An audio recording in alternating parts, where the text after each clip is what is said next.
Bienvenue aussi à ceux qui nous rejoignent, qui vont voir aussi et écouter cette prédication par le biais d'Internet. Que le Seigneur les bénisse, nous sommes tous réunis. Alors, nous sommes tous réunis pour découvrir dans la Bible le premier Alléluia, qui se trouve dans la Bible. Petit quiz. Quel est le passage de la Bible où se trouve le premier Alléluia?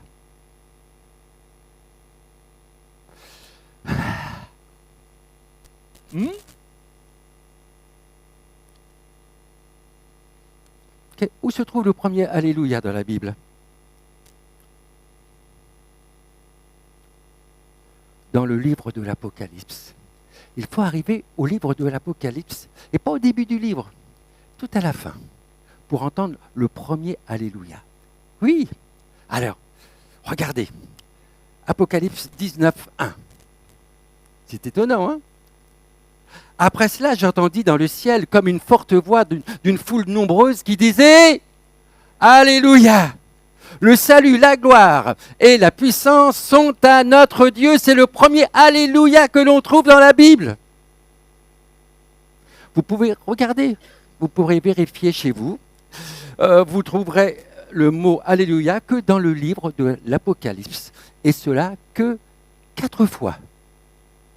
Certes, dans l'Ancien Testament, vous trouverez de nombreuses fois le mot halal, qui a donné en français le mot Alléluia, qui est traduit d'ailleurs dans la plupart des versions par louer Dieu. Tout à l'heure, on a lu le psaume 150, louer Dieu, louer Dieu, louer Dieu. C'est pas Alléluia, louer Dieu, Alléluia. Louer Dieu, c'est halal. Mais il n'y a pas de mot Alléluia. Vous pouvez vérifier dans nos versions dites traditionnelles. Mot, donc, louer Dieu, qui signifie principalement par louer Dieu avec extravagance. Certes, Dieu est un Dieu d'ordre, mais nos Alléluia devraient tellement être plus exubérants, tellement plus, enthousiasmants que ceux que nous manifestons. À ce moment, dans l'Apocalypse 19, le mot Alléluia, de la plupart d'une foule nombreuse dans le ciel, prend donc là une teneur toute particulière. En effet, les 7 années de la grande tribulation sont terminées. Le ciel célèbre le triomphe final de Dieu. Le salut est à notre Dieu. Alléluia. Le salut, la gloire et la puissance sont à notre Dieu. Le salut est à notre Dieu. Il n'y a pas d'autre salut en personne d'autre. Et comme précisément en Jésus-Christ, comme l'apôtre Pierre pouvait le dire dans Actes 4, 12, il y a été donné sur le ciel aucun autre nom que celui de Jésus-Christ pour être sauvé. Le salut se trouve en Jésus. Certes, aujourd'hui, celles et ceux qui ont cru en Jésus pour le pardon de leurs péchés sont sauvés. Mais nous sommes néanmoins toujours avec notre corps de chair. Même si la chair ne contrôle plus le chrétien, néanmoins, il y a une lutte. La chair est comme la poussière. Tu fais le ménage aujourd'hui et demain, elle réapparaît. Quand nous revêtirons l'incorruptibilité lors de l'enlèvement, nous serons libérés de notre corps de chair. Plus de ménage, plus de poussière. Alors dans le ciel, là, tous les rachetés crieront « Alléluia !» Le salut, la gloire et la puissance sont à notre... En attendant ce jour glorieux, aujourd'hui, as-tu donné ton cœur à Jésus? As-tu donné ton cœur à Jésus? Si tu fermais aujourd'hui les yeux à cette terre, où iras-tu passer ton éternité? Est-il le Dieu de ton salut aujourd'hui?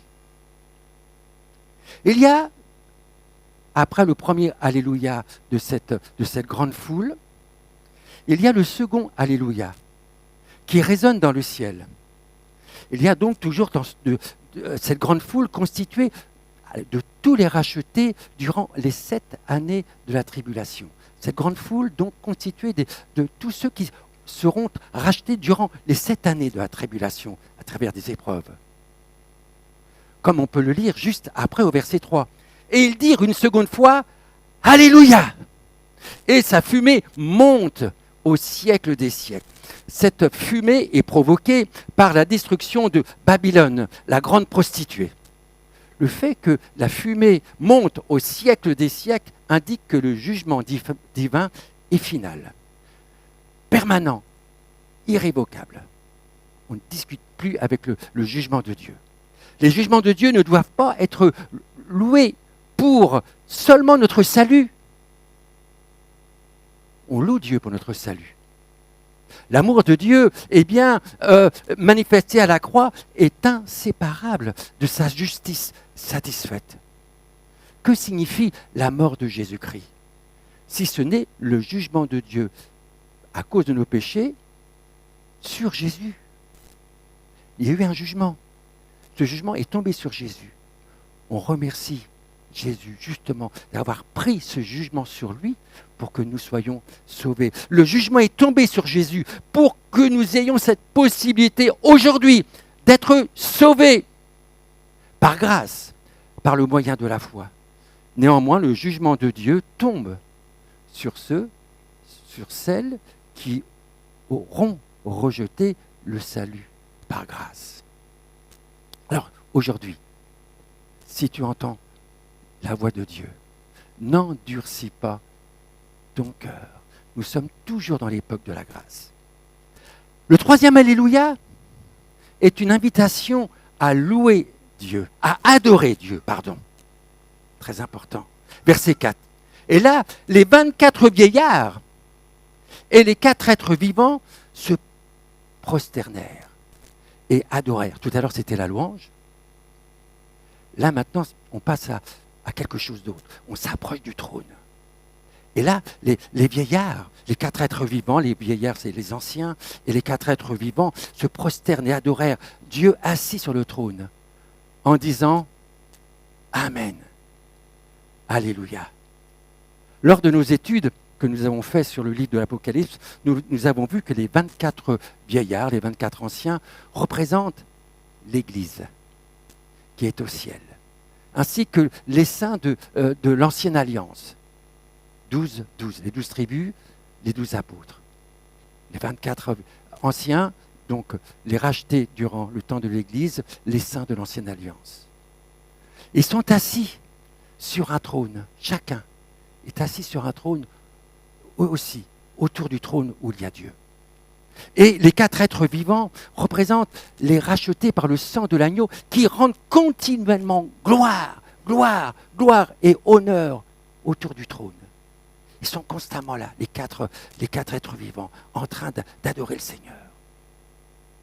Ce qu'il faut retenir dans ce troisième Alléluia, c'est que la louange, c'est une porte d'entrée dans la présence de Dieu, nous amenant à nous présenter devant le trône de Dieu et à l'adorer. C'est en cela que la louange est distincte de l'adoration, tout en ayant des points communs. Mais il y a un temps de louange, un temps d'adoration. Et quelquefois, la louange et l'adoration vont se retrouver. Mais l'adoration, est vécue par celles et ceux qui sont dans une intimité très proche du Seigneur. Et la louange, c'est quelque chose de plus extravagant, sonneur, des danses. L'adoration, c'est ceux qui s'approchent du trône du Seigneur, à l'instar de ces 24 anciens qui sont autour du trône de Dieu, et des 4 êtres vivants qui rendent continuellement gloire et honneur à Dieu. Un fait étonnant, c'est qu'il y a le 4e Alléluia. C'est une révélation que j'ai eue vraiment de la part de Dieu. Je ne veux pas me mettre en avant, mais c'est quelque chose que Dieu m'a montré. Je n'avais pas compris cela. Et là, dans ce 4e Alléluia, il se passe quelque chose de merveilleux. On voit que la foule nombreuse constituée de celles et de ceux qui ont été sauvés pendant les 7 années de la tribulation, accompagne l'adoration des 24 anciens, et les quatre êtres vivants qui louent Dieu. Verset 6. Et j'entendis comme une voix d'une foule nombreuse, comme un bruit de grosses eaux, et comme un bruit de fort tonnerre, disant « Alléluia ! Car le Seigneur notre Dieu Tout-Puissant est entré dans son règne. » Quel concert merveilleux dans le ciel! Mais néanmoins, on voit une distinction entre la louange extravagante adressée par les rachetés, ce bruit comme des grandes eaux et comme un bruit de fort tonnerre, et c'est de ces rachetés durant ce temps de la grande tribulation. Et là, il y a autour du trône, il y a l'adoration des 24 anciens. Il y a l'adoration des 4 êtres vivants. Ça me fait penser à ce cercle. Il y a l'extérieur. Ce sont toute cette foule qui est là, qui loue Dieu, qui loue Dieu, qui loue Dieu. Et ils ont raison de louer Dieu. Et ce cercle se resserre. Elle se resserre. On s'approche du trône. On s'approche du trône. La louange est nécessaire. Mais elle est nécessaire pour entrer, pour s'approcher autour du trône, pour encercler. Le trône est là. Il y a les 24 anciens.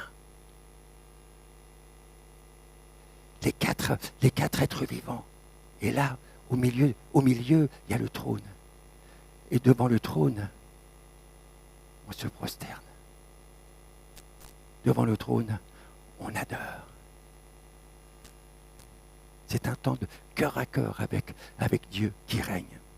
Alors, quelles que soient les distinctions qui sont faites dans l'Écriture, que nous comprenons seulement avec notre intelligence concernant tout ce qui se passe dans les cieux, au moment quand l'Église sera retirée, quand la foule nombreuse s'approchera aussi. Nous comprenons tout cela avec notre intelligence, même si c'est une intelligence renouvelée par le Saint-Esprit, mais nous ne comprenons pas tout. Sachons néanmoins que tous les croyants de tous les temps jouiront pleinement des gloires, les gloires de l'éternité. Nous serons avec Dieu dans cette nouvelle Jérusalem. Il n'y aura plus aucune distinction. Mais que cela puisse nous enseigner la différence entre la louange et l'adoration. Il y aura d'autres changements par la suite, mais ce n'est pas le propos de notre méditation d'aujourd'hui. Tout cela nous montre, avec ces 4 Alléluia, que l'adoration se vit dans l'intimité, la plus proche avec son Seigneur. L'adoration, comme je le signale souvent, comme je le dis souvent, c'est se prosterner devant Jésus et baiser sa main. Et pour cela, il faut être dans l'intimité de Jésus. La louange se vit d'une manière extravagante. L'adoration se vit avec son cœur devant la face de son Seigneur.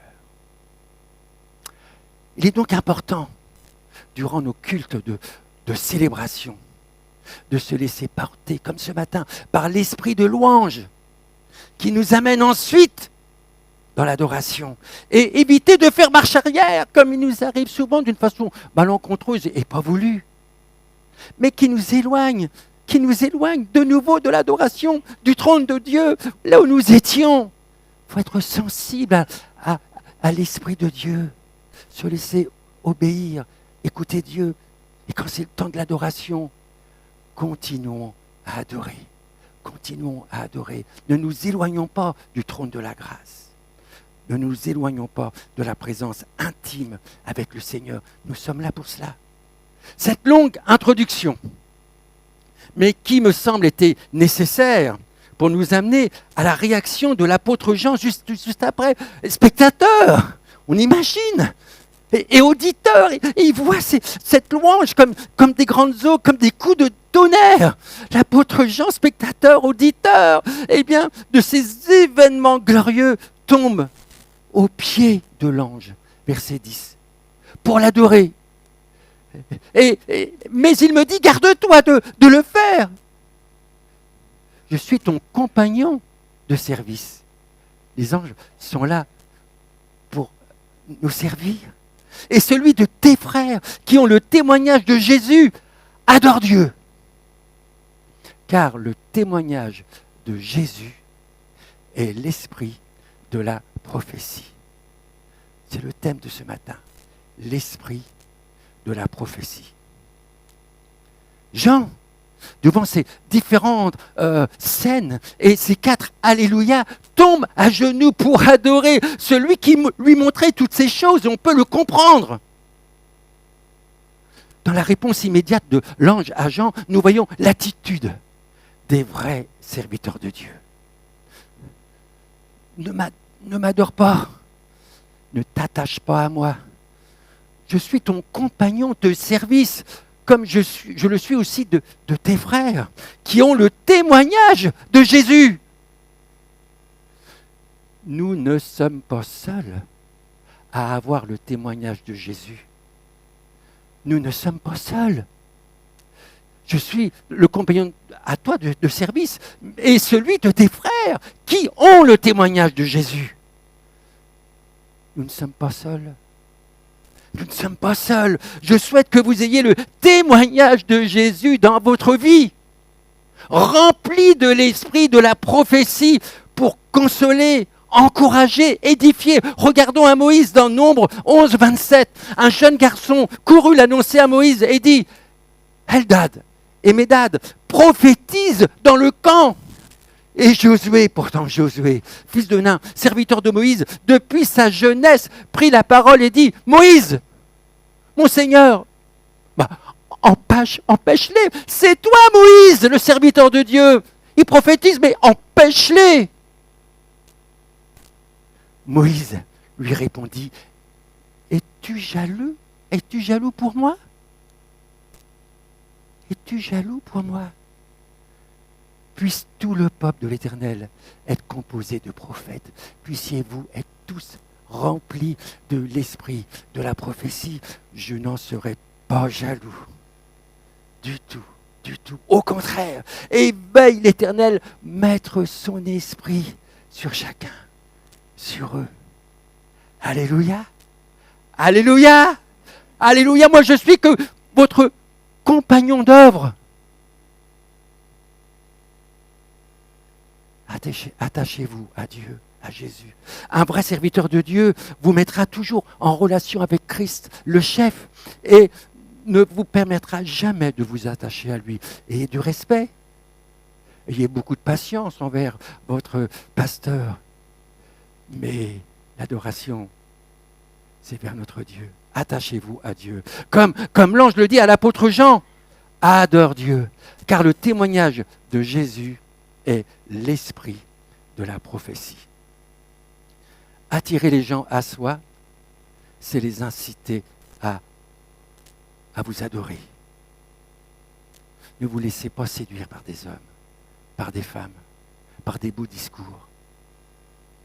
Laissez-vous attirer par Jésus.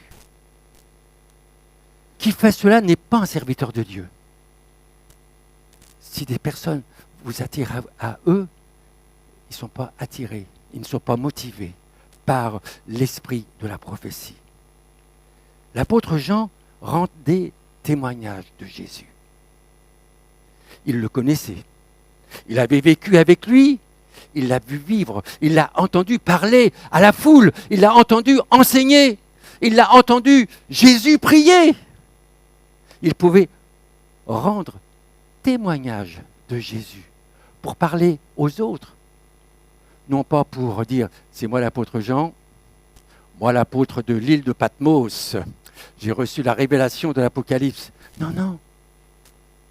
L'esprit de la prophétie, c'est pour encourager, pour édifier, pour consoler, pour édifier, encourager la foi de ses auditeurs. Il a vu Jésus dans sa gloire. Jésus lui a montré par révélation les choses merveilleuses qui se trouvent entre autres dans le livre de l'Apocalypse, qui plutôt est appelé le livre de la révélation.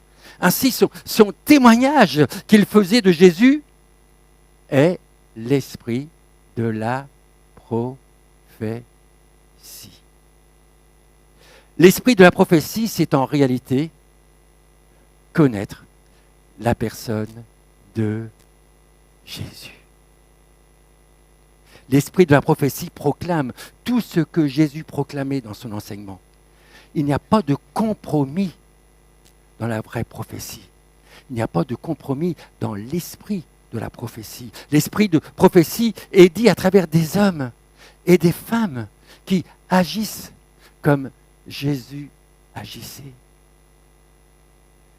Ce sont des hommes et des femmes qui pensent comme Jésus pensait. C'est aussi à travers des hommes qui aiment comme Jésus aimait et qui continuent d'aimer. L'esprit de la prophétie est pleine de grâce et de vérité. Mais elle annonce toute la vérité. Mais dans l'amour. Dans l'amour. Toutes les prophéties dans les Écritures ont rendu témoignage de Jésus. Les prophètes ont annoncé la naissance de Jésus. Ésaïe annoncera qu'une jeune fille donnera naissance à Jésus. Ésaïe 7,14. C'est pourquoi le Seigneur lui-même vous donnera un signe. Voici, la jeune fille deviendra enceinte. Elle enfantera un fils et elle lui donnera le nom d'Emmanuel. Et cela 700 ans avant la naissance de Jésus. Le lieu de la naissance de Jésus sera prophétisé. Le prophète Michée prédit avec précision le lieu de la naissance du Messie, la ville de Bethléem, Michée 5.1. Et toi, Bethléem, Ephrata, petite entre les milliers de Juda, de toi sortira pour moi celui qui dominera sur Israël et dont l'origine remonte aux temps anciens, au jour de l'éternité. Certainement, la plus grande des prophéties est celle de sa mort. Vous le connaissez bien sûr sur la croix, prophétisée toujours par Isaïe au chapitre 53, avec tant de précision. On ne va pas voir tous les versets, ce sera trop long pour aujourd'hui. Méprisé, verset 3, méprisé, abandonné des hommes, hommes de douleur et habitués à la souffrance, semblable à celui dont on détourne le visage. Nous l'avons dédaigné, nous n'avons fait de lui aucun cas. Cependant, ce sont nos souffrances qu'il a portées. C'est de nos douleurs qu'il s'est chargé et nous l'avons considéré comme puni, frappé de Dieu, humilié. Mais il était blessé pour nos péchés, tes péchés, les miens, brisé pour nos iniquités. Le châtiment qui nous donne la paix aujourd'hui est tombé sur lui. Le jugement est tombé sur lui, pour que nous puissions vivre en paix. Et c'est par ces meurtrissures que nous sommes guéris. Nous étions tous errants comme des brebis, chacun suivait sa propre voie, et l'Éternel a fait retomber sur lui l'iniquité de nous tous. Nos péchés sont tombés sur Jésus, afin qu'aujourd'hui nous puissions être sauvés. Toutes les maladies sont tombées sur Jésus, afin que nous puissions dire par les meurtrissures de Jésus, nous avons été guéris. C'est un fait acquis. Il a été maltraité, opprimé, et il n'a point ouvert la bouche, semblable à un agneau qu'on mène à la boucherie, à une brebis muette devant ceux qui l'attendent. Il n'a point ouvert la bouche. Nous ne pouvons pas tout voir ce matin, mais il y a tant de prophéties qui rendent témoignage à Jésus. Toutes les Écritures rendent témoignage à Jésus. Jésus dira en Jean 5,39, « Vous sondez les Écritures, et vous avez raison de lire les Écritures, parce que vous pensez avoir en elles la vie éternelle. » Et oui, les Écritures, ce sont elles qui rendent témoignage de qui ? De Jésus. Toutes les Écritures rendent témoignage de moi. Il y a aussi un témoignage de Jésus rendu durant sa vie. Il y a un témoignage que l'on peut rendre de Jésus, que l'on trouve en Actes 10, 38. Vous savez comment Dieu a oint du Saint-Esprit et de force le Jésus de Nazareth. Quel est son témoignage de la vie vécue sur Jésus durant sa vie ?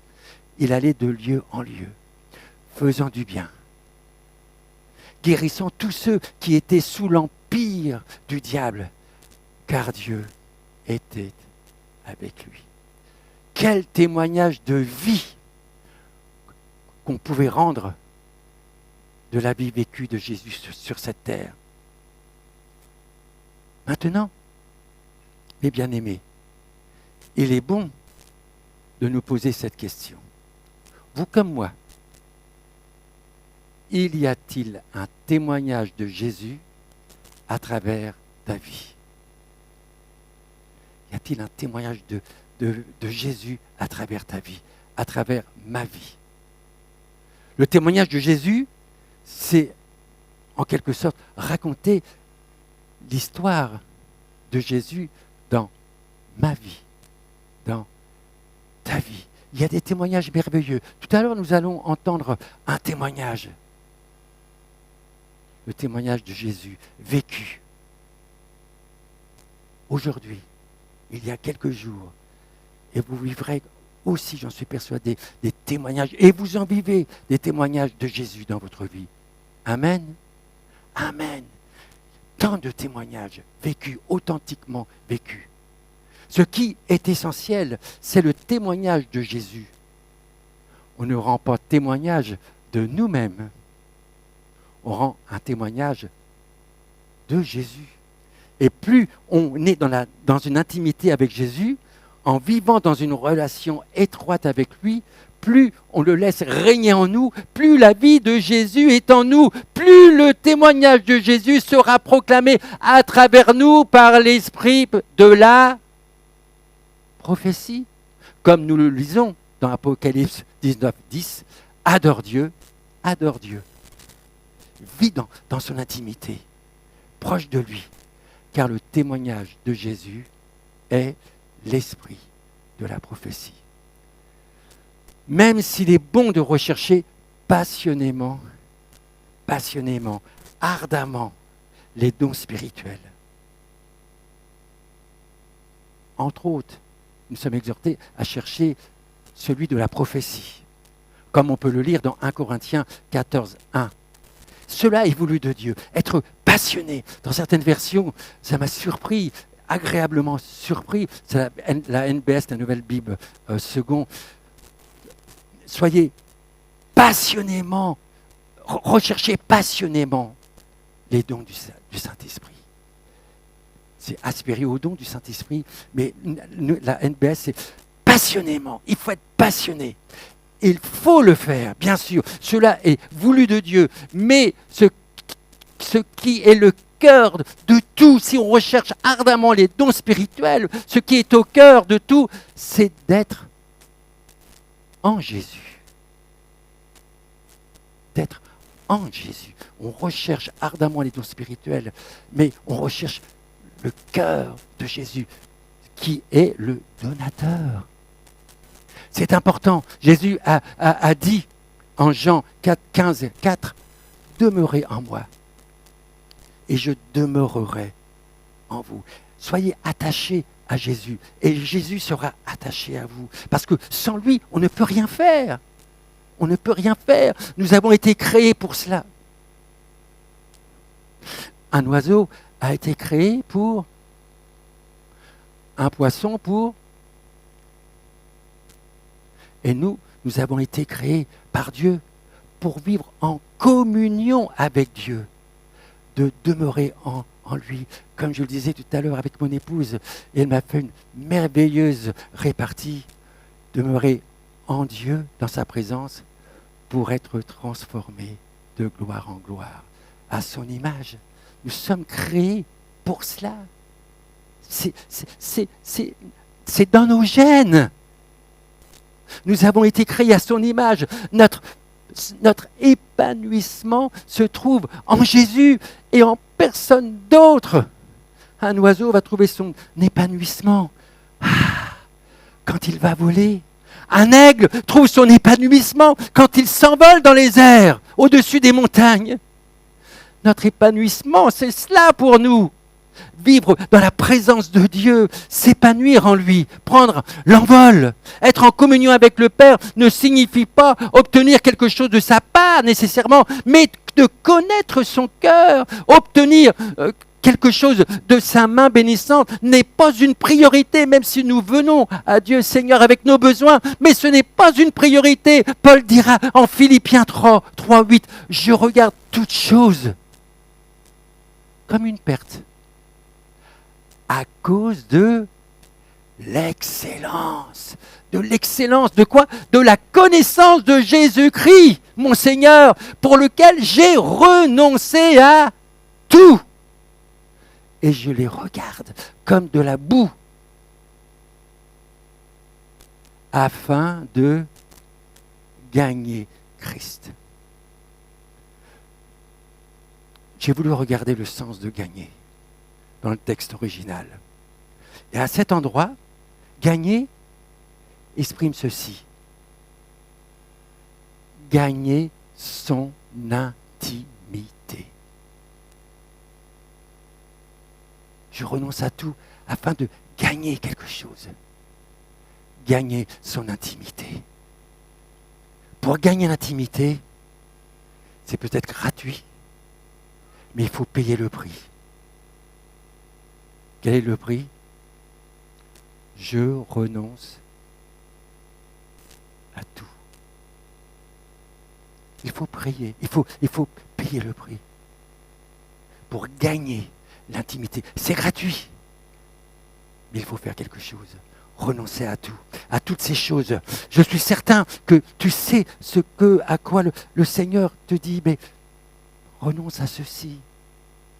Ce n'est pas pour te punir, mais c'est que en renonçant à ceci qui peut-être a de l'avoir, peut-être pas condamnable, mais renoncer à ceci ou à cela va te permettre de vivre davantage dans son intimité, gagner son intimité. Tu sais peut-être ce que tu dois, ce que tu dois renoncer. En tout cas, si tu veux gagner l'intimité, c'est-à-dire vivre dans son intimité près de ton cœur, il y a un prix à payer. Afin que le témoignage de Jésus, en quelque sorte, s'incarne en toi, s'incarne en chacun d'entre nous, pour que le témoignage de Jésus sortant de ta bouche devienne l'esprit de la prophétie, parole puissante, remplie de l'autorité de Christ pour consoler, pour édifier, pour aussi encourager, exhorter. L'esprit de la prophétie n'est pas là principalement pour révéler l'avenir, mais l'esprit de prophétie, de la prophétie, est là pour encourager. L'esprit de la prophétie se caractérise par cet encouragement. Pas pour condamner, pour dire les vérités peut-être, mais avec tellement d'amour, pour édifier, pour encourager. Comme nous le lisons dans 1 Corinthiens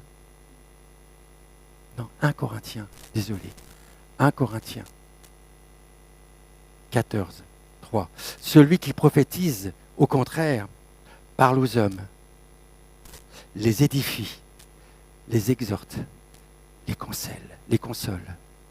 Tout ce que vous entendez qui condamne ne vient pas de l'esprit de la prophétie. Il y a un prix à payer pour être rempli de l'esprit de la prophétie. C'est une grâce. Mais cette grâce se reçoit dans la communion la plus intime avec Jésus. Pas que le dimanche. Tous les jours. C'est le prix à payer. Être dans son intimité. C'est le prix. C'est gratuit. C'est par grâce. Mais nous acceptons d'être devant lui pour gagner son intimité. Cette recherche de la présence de Jésus est-elle couronnée que de succès?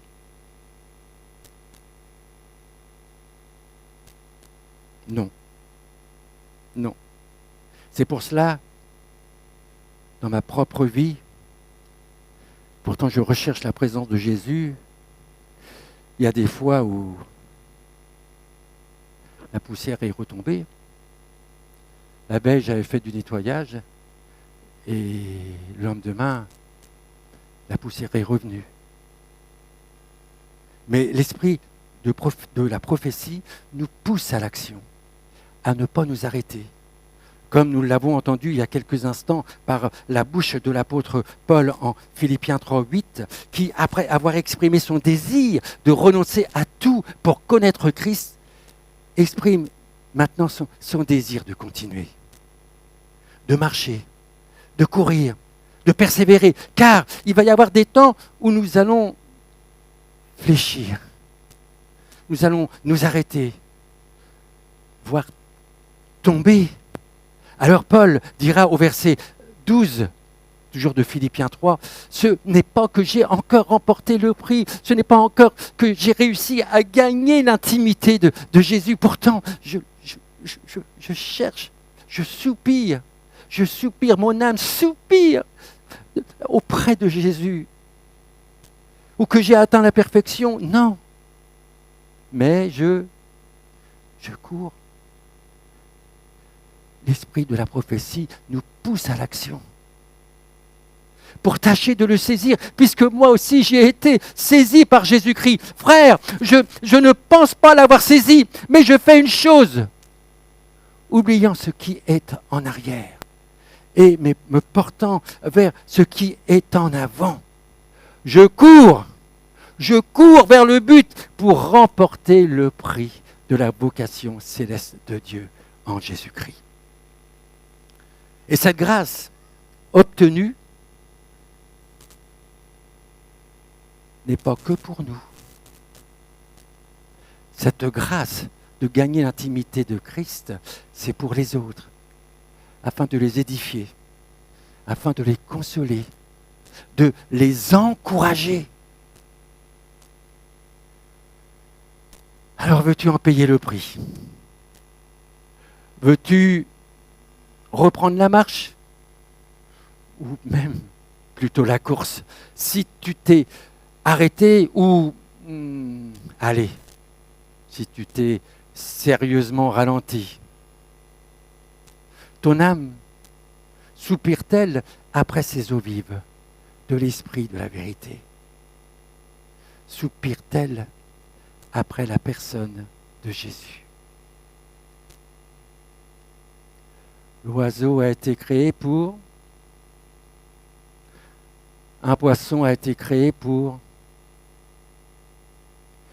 tu as été créé par Dieu pour vivre dans sa communion, dans son intimité. C'est en nos gènes. Que tu veuilles ou que tu ne veuilles pas, tu as été créé pour cela, pour vivre dans l'intimité de Jésus. Alors, mes bien-aimés, nous avons tout à gagner. Nous avons tout à gagner à vivre de plus en plus près de notre Seigneur. Parce que lui, il te dit, non seulement je te donne la vie, mais je vais te la donner en abondance. Il va donner son esprit. Et son esprit en toi, l'esprit de la prophétie, va jaillir en toi comme un geyser. Parce que tu es rempli de la personne de Jésus. Tu vis dans sa présence. Et c'est sa présence qui te communique l'esprit de la prophétie. Nous allons incliner nos regards. Je vais demander à mes bien-aimés du groupe de louanges de venir me rejoindre. Nous prenons un temps avec le Seigneur pour lui parler, faire aussi un point devant lui. Où en sommes-nous? Quel est le témoignage de Jésus de ta vie? Quel est le témoignage de Jésus dans ta vie? Est-ce que tu penses comme lui? Est-ce que tu agis comme lui? Est-ce que tu aimes comme lui? Est-ce que tu paies le prix pour gagner son intimité? Non pas gagner son amour parce qu'il t'aime. Son amour est est inconditionnel. Il t'aime d'un amour éternel. Mais il veut gagner son intimité. Il veut que tu deviennes son ami. Et avec cette promesse que le Seigneur ne cache rien à ses prophètes. Le Seigneur ne cache rien à ceux qui vivent dans son intimité. Alors, merci Jésus. Nous sommes devant toi. Nous voulons, oui, gagner ton intimité. C'est dans nous. Nous avons été créés pour cela. Créés pour vivre dans ton intimité, proche de toi. Alors merci Seigneur, parce que tu nous invites encore ce matin à le faire.